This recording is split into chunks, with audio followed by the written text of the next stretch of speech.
안녕하세요. 저는 올해 40대 중반이 된 여자입니다. 얼마 전 정말 믿었던 사람들에게 뒤통수를 세게 맞았던 일이 있었어요. 지금 생각해도 억장이 무너지고 가슴이 아려옵니다. 오늘 여러분들에게 이 일을 말해드리려고 해요. 저는 남편과 같은 고향 출신 사람입니다. 저희 동네가 워낙 작고 사람도 많이 없어서 동네 사람들끼리 다 친한 사이예요. 그래서 어릴 때부터 같이 놀았던 친한 오빠였습니다. 저는 외동딸이었는데 오빠가 저를 친동생처럼 대우해줘서 거의 같이 자란 거나 마찬가지였죠. 저희 동네가 워낙 작아서 이웃 사람들끼리도 다 아는 사이였는데 저희 부모님과 오빠네 부모님도 다 친합니다. 저희 부모님이 늦게 퇴근을 하시는 날이면 오빠네 집에 가서 저녁밥을 먹기도 했고 등하교도 같이 하고 말이죠. 친구들은 저한테 이렇게 듬직한 오빠가 있어서 좋겠다고 했고 그리고 오빠가 잘생긴 편이라 친구들한테 부러움도 많이 샀죠. 이렇게 다정하고 배려심 넘치는 오빠를 누가 안 좋아하겠나요? 저도 솔직히 오빠를 조금 좋아했습니다. 아기 때부터 친하게 지내던 오빠였는데 중학생, 고등학생이 되니까 남자로 보이더라고요. 그런데 제가 오빠한테 제 마음을 고백해버리면 다시는 친동생, 친오빠 같은 관계가 되지 못할 것 같아 티를 전혀 내지 않았죠. 제가 많이 덜렁대는 성격이고 오빠가 꼼꼼하고 섬세한 성격이에요. 그래서 제가 빠뜨리거나 잃어버리는 물건이 있으면 항상 오빠가 어디선가 찾아와 주었습니다. 나이가 들어갈수록 오빠한테 의지하는 면이 많아졌고 오빠가 여자친구가 생기면 저를 버릴까봐 많이 무서웠어요. 그런데 다행스럽게도 오빠는 성인이 될 때까지 연애 한번 하지 않았는데 그게 저는 내심 기뻤습니다. 부모님들도 저희 보고 결혼하면 사돈이 되는 거냐며 호들갑을 떨곤 하셨는데 그럴 때마다 저는 얼굴이 빨개졌고 오빠는 아니라고 부정했죠. 조금 서운하긴 했지만 그래도 어쩔 수 없었습니다. 아무튼 그런 학창시절이 끝나고 저희들 다 대학교에 들어갔어요. 오빠는 대학교 진학을 포기하고 일을 배우면서 사업 준비를 하고 있었죠. 저는 대학교를 다니다 보니까 더 넓은 도시로 가게 되었고 오빠는 고향에서 계속 살았습니다. 매일 붙어있던 오빠와 멀어지니까 왠지 모르게 싱숭생숭하더라고요. 한 번도 오빠 없이 살아본 적이 없는데 이렇게 저 혼자 외딴 곳에 남겨지니까 무서웠습니다. 대학교 생활을 하면 할수록 오빠가 더 생각이 나고 너무 보고 싶었죠. 학교 생활을 하면서도 오빠와 연락은 자주 했어요. 제가 매일같이 너무 힘들다, 집 가고 싶다 라고 말하면서 찡찡대면 오빠가 늘 저에게 충고와 위로를 해주었어요. 오빠가 없었다면 아마 전 못 버텼을 겁니다. 그런데 어느 날 새벽에 오빠가 갑자기 전화를 하더라고요. 저는 기숙사에 있었고 오빠는 고향에 있었죠. 그런데 전화를 받으니 나 지금 너희 학교 기숙사 앞인데 잠깐 나와 라고 하는 겁니다. 저희 집이 많이 시골이어서 여기까지 오는데 분명 몇 시간은 걸렸을 텐데 너무 놀란 마음에 뛰쳐나갔어요. 그런데 정말로 오빠가 있었습니다. 몇 개월 만에 오빠를 보니까 눈에서 눈물이 차올랐고 저도 모르게 오빠에게 달려가서 안겼어요. 그리고 펑펑 울었습니다. 여기는 전부 다 제가 모르는 사람들밖에 없었고 낯선 환경에 적응도 안 됐는데 거기서 유일하게 아는 사람인 오빠를 보니까 마음이 갑자기 놓이면서 눈물이 나는 거 있죠? 저도 모르게 펑펑 울고 말았습니다. 그런데 오빠가 그날 저에게 고백을 했어요. 사귀자고 말이죠. 그렇게 저와 오빠가 만난 이야기입니다. 몇십 년 동안 같이 살았던 사이였는데 서로가 곁에 없으니까 드디어 소중함을 알았던 것 같아요. 저희는 그날부터 연애를 시작했고 제 첫 남자친구가 오빠여서 너무 행복했습니다. 부모님들도 다행히 저희의 연애를 너무 좋아해 주셨죠. 저는 오빠와 연애를 몇 년 동안이나 했는데 그동안 오빠는 사업도 잘 되고 저도 취직을 했어요. 그리고 자연스럽게 결혼 이야기가 오고 갔습니다. 사실 저희들 다 첫 연애인데 이렇게 결혼까지 하게 되니까 너무 로맨틱하더라고요. 부모님들도 무슨 동화에서 나오는 이야기 같다고 했습니다. 저희는 결혼 준비를 하기 시작했고 웨딩 플래너를 찾아다녔어요. 그런데 오빠가 아는 사람이 있다고 하는 겁니다. 어머니가 소개시켜 주셨는데 아는 사람이라 더 저렴하게 할 수 있다고 하면서 말이죠. 저는 소개받은 플래너를 찾아가서 상담을 나누기로 했습니다. 그런데 저는 소개받은 플래너를 보고 깜짝 놀라고 말았어요. 바로 제 고등학교 동창 친구였기 때문입니다. 그 친구는 저와 고등학교 때 가장 친했던 친구였는데 갑자기 하루아침에 말도 없이 사라졌어요. 집으로 가니 이미 빈집이었고 학교도 나오지 않았죠. 그리고 저희 때는 연락할 방법도 없어서 아무런 연락을 하지 못했습니다. 그런데 거기서 떡하니 만나니까 너무 반갑더라고요. 친구와 같이 인사를 나누고 저희 셋은 많은 이야기를 나누었습니다. 제가 어릴 때부터 하도 오빠와 붙어 있었기에 친구도 오빠를 알고 있었어요. 그런데 저희 둘이 결혼을 한다고 하니 되게 놀란 눈치더군요. 저는 결혼식 이야기보다 그 친구가 왜 갑자기 사라졌는지가 너무 궁금했어요. 수연아, 근데 너 왜 갑자기 연락도 없이 사라졌냐? 나 솔직히 그때 좀 섭섭했어. 아, 그때? 그때 그냥 전학 가게 됐는데 너한테 말하면 너무 슬플까봐 일부러 아무한테도 말 안 하고 조용히 간 거야. 미안해. 그래도 연락은 하고 가지. 이렇게 우연으로 안 만났으면 너한테 청첩장도 못 줄 뻔했어. 저희는 과거 이야기도 하고 결혼식 이야기도 하면서 시간이 훌쩍 지나고 말았어요. 아침에 갔었는데 어느새 해가 다 지고 말았더라고요. 저희는 연락처를 주고받고 카톡방을 만들어서 나머지 대화를 나누었습니다. 결혼식 준비가 정말 하나부터 열까지 다 정해야 하더라고요. 정말 힘들었습니다. 그런데 다행히도 플래너가 저와 아는 사람이라서 맘 놓고 할 수 있었죠. 오빠와도 자주 만나면서 결혼 이야기를 했는데 오빠도 다행히 플래너 친구가 마음에 든다고 하더군요. 저희 셋 다 같은 고등학교였지만 오빠는 그 친구가 기억에 나지 않는데요. 저와 제 친구는 학교를 다니면서 늘 붙어 있어서 그럴 리가 없는데 오빠가 그렇다고 하니 의심은 하지 않았죠. 그래도 지금이라도 셋이서 친해질 수 있어서 다행입니다. 결혼 준비를 한 지 그렇게 한 달이 넘어갔어요. 한 달이 지났지만 정한 게 별로 없었습니다. 아직 준비해야 할 게 산더미처럼 남아 있었죠. 그런데 우연히 오빠의 휴대폰을 본 날이 있었어요. 알람이 와서 자연스럽게 휴대폰을 보는데 플래너 친구한테 왔더군요. 그런데 3명이서 있는 단톡방에 보낸 것이 아니었습니다. 바로 둘이서 개인적으로 연락을 하고 있더라고요. 그런데 오빠와 친구의 대화 내용은 정말 가관이었어요. 단순히 플래너와 예비 신랑의 공적인 대화가 아니었거든요. 둘이서 아주 깨가 쏟아지는 대화를 주고받았습니다. 주말인데 뭐하냐, 좋은 아침 보내라, 나는 지금 뭐하고 있는 중이다 등등 둘이서 아주 하하호호 거리면서 이야기를 하더군요. 대화의 시작을 보니까 친구가 먼저 연락을 했더라고요. 초반에는 오빠가 조금 튕기는 것 같았는데 시간이 지날수록 오빠는 제 친구와 이야기하는 게 재밌었는지 같이 웃고 떠들었습니다. 그리고 무엇보다도 저한테 잔다고 한 시간에 그 친구와 전화를 했더군요. 정말 놀랐어요. 오빠는 시간이 지날수록 더 적극적으로 플래너 친구에게 말을 걸었습니다. 이렇게 아름다우신 분이 왜 남자친구가 없냐고 말하면 친구는 소개 좀 시켜달라, 외롭다 이러면서 꼬리를 치더군요. 그리고 무엇보다 더 대박인 건 바로 오빠와 플래너 친구가 주고받은 사진이었습니다. 자신들의 셀카를 보내는 것은 물론이었고 플래너 친구는 자신이 오늘 뭘 입고 나갈 건지 거울로 셀카를 찍어서 보냈죠. 그러면서 오빠는 치마가 짧은데요? 라고 하면서 둘이서 아주 꽁냥꽁냥 거렸습니다. 저는 손이 덜덜 떨렸어요. 오빠가 다른 여자와 하호호호 거리는 걸 단 한 번도 본 적이 없었는데 그들의 대화 장면을 보니까 너무 놀랐죠. 그리고 무엇보다 어떻게 저와 가장 친했던 친구가 이럴 수 있나요? 무엇보다도 결혼 준비를 하고 있는데 이러면 안 되잖아요. 아직 결혼도 하지도 않았는데 오빠의 바람이라뇨. 정말 충격적이었습니다. 솔직히 며칠 동안은 고민했어요. 오빠한테 말을 할지 말지요. 그런데 그때의 저는 너무 바보 같았고 오빠가 없다면 이 세상을 살아갈 용기가 없었습니다.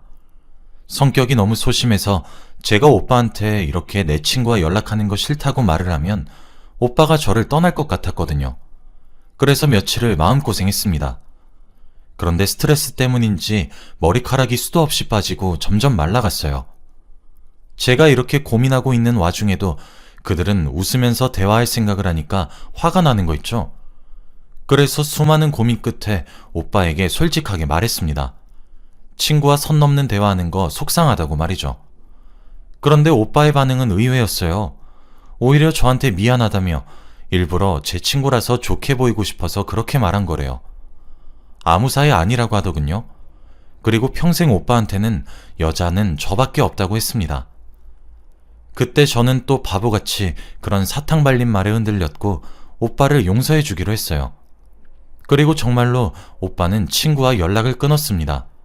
오빠도 저 말고 다른 여자와 연락을 해본 적이 없어서 원래 이렇게 해야 예의인 줄 알았대요. 그래서 그렇게 했는데 제가 속상해할 줄 몰랐답니다. 저도 오빠의 말을 들으니까 이해가 되었어요. 그리고 다시 결혼 준비를 제대로 하기 시작했습니다. 다행히도 친구와 어색해지진 않았고 결혼에 조금 더 집중할 수 있었죠. 그런데 결혼 준비가 거의 다 끝나갈 때쯤 놀라운 소식을 듣게 되었습니다. 바로 제가 임신을 하게 되었거든요.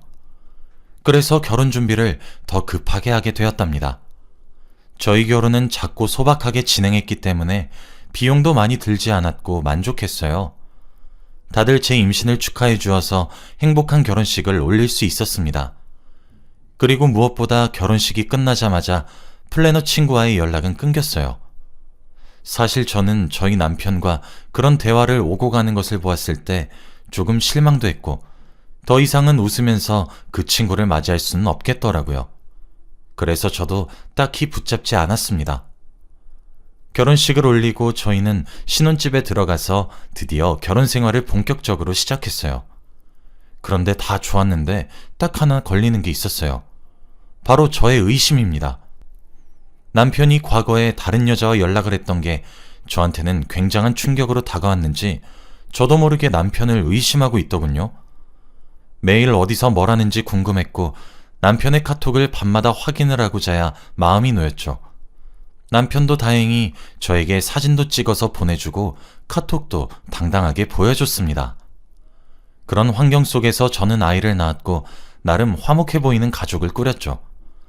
저희는 아들을 낳았는데 시부모님이 더 좋아했습니다. 시부모님은 가부장적인 편이었는데 드디어 대를 이을 수 있다고 기뻐하시니 저도 덩달아 기분이 좋아졌습니다.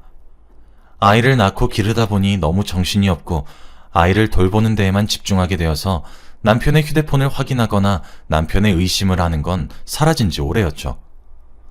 아이는 새벽에 매일같이 잠에서 깨서 아이를 돌보기에도 바빴고 남편은 일을 한다고 육아는 점점 손을 떼고 있었습니다. 사업이 승승장구해서 남편은 매일같이 바빴고 집에 오면 씻고 잠만 잤어요. 아들 얼굴 볼 틈도 없었고 저와 이야기를 나누지도 않았습니다. 오로지 그에게는 집이 그저 잠을 자는 공간일 뿐이었죠. 그런데 왠지 모르게 그날따라 오랜만에 남편의 휴대폰을 보고 싶더라고요.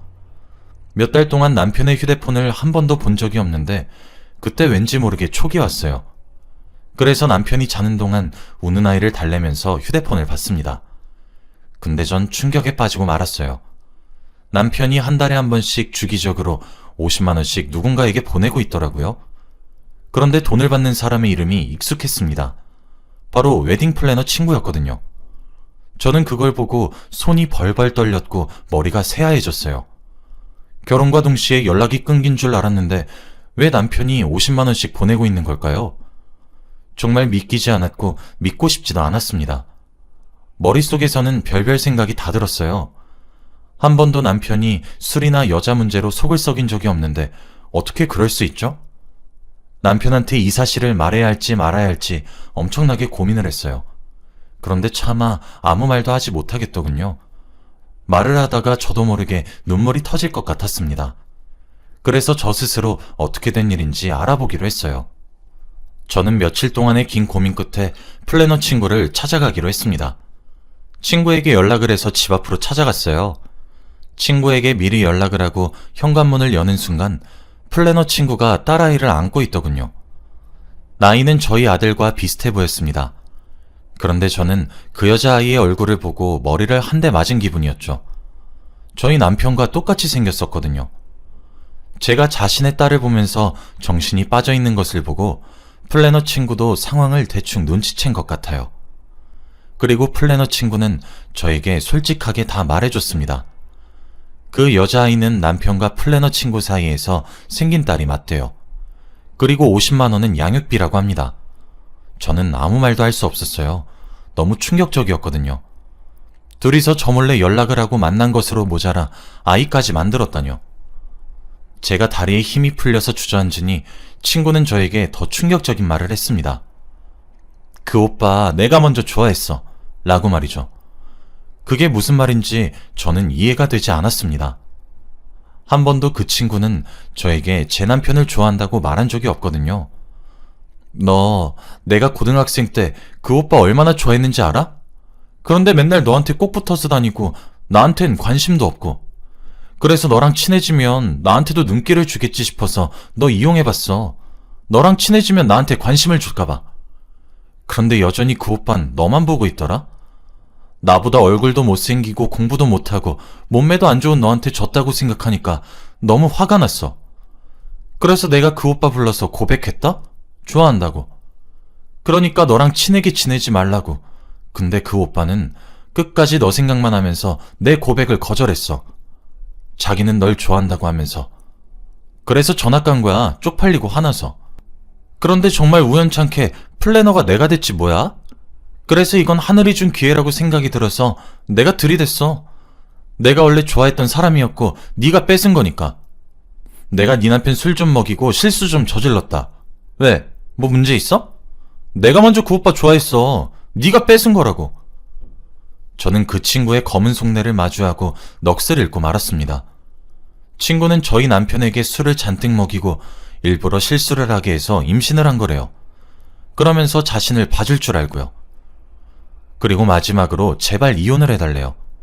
제 자리에 이제 자기가 들어갈 거라고 하면서 말이죠. 제가 이혼하면 화목한 가정환경 속에서 딸을 키울 수 있을 것 같다고 합니다. 저는 친구의 말을 듣고 정말 화가 머리끝까지 나더군요. 그래서 그 자리에서 일어나 친구의 뺨을 내리쳤습니다. 도저히 손이 안 올라가고는 못 베기겠더라고요. 친구는 맞으면서도 실실 웃고 있었고 저는 친구 집에서 나와 바로 시댁으로 갔습니다. 모든 사실을 시부모님께 다 말씀드렸어요. 시어머니와 시아버지는 워낙 가부장적인 분들이셔서 뒷목을 잡고 쓰러지기 직전이었죠. 저는 이혼을 한다고 했습니다. 그때 남편이 소식을 듣고 시댁으로 왔어요. 그러면서 저에게 싹싹 빌었습니다. 제발 이혼은 하지 말아달래요. 한순간의 실수였고 세상의 여자는 저밖에 없답니다. 정말 어처구니 없었죠. 저는 오로지 제 아들만 있으면 되었기에 다음날 바로 이혼 서류를 내밀고 아들과 함께 집을 나갔습니다. 우선은 친정집에 가서 살았어요. 저희 부모님도 저희 남편을 어릴 때부터 알고 지냈던 사이였기 때문에 이럴 줄은 상상도 못했다고 합니다. 그리고 저와 남편은 정식적으로 이혼을 했어요. 처음에는 화가 미칠 듯이 나고 그들이 저한테 그런 배신을 했다고 생각하니까 잠도 못 자겠더라고요. 밤마다 악몽도 꾸었고 무엇보다 아들한테 너무 미안했습니다. 그런데 몇 주 이야기를 들어보니 조금 통쾌하긴 하더군요. 친구를 며느리로 받아주지 않는다고 해요. 딸을 낳아서 안 되고 본처가 아니라서 절대 안 받아준다고 합니다. 그래서 아직까지 혼자서 딸을 키우며 살고 있다고 하더군요. 남편의 호적에도 올리지 못하고 말이죠. 지금 생각해보면 친구 하나 잘못 사귀어서 이렇게 된 것 같아요. 그런데 그거에 흔들린 남편도 정말 나빴죠. 지금은 아예 연락도 하지 않고 있고 양육비만 받고 있습니다. 남편은 두 곳에다가 양육비를 줘야 하는 것이죠. 몇 달이 지난 일이지만 지금 생각해도 정말 놀라운 일인 것 같아요. 여러분들도 친구 조심히 사귀시고 결혼도 잘하시길 바래요. 저 같은 일이 일어나지 않길 바랍니다. 제 이야기는 여기까지예요. 들어주셔서 감사합니다.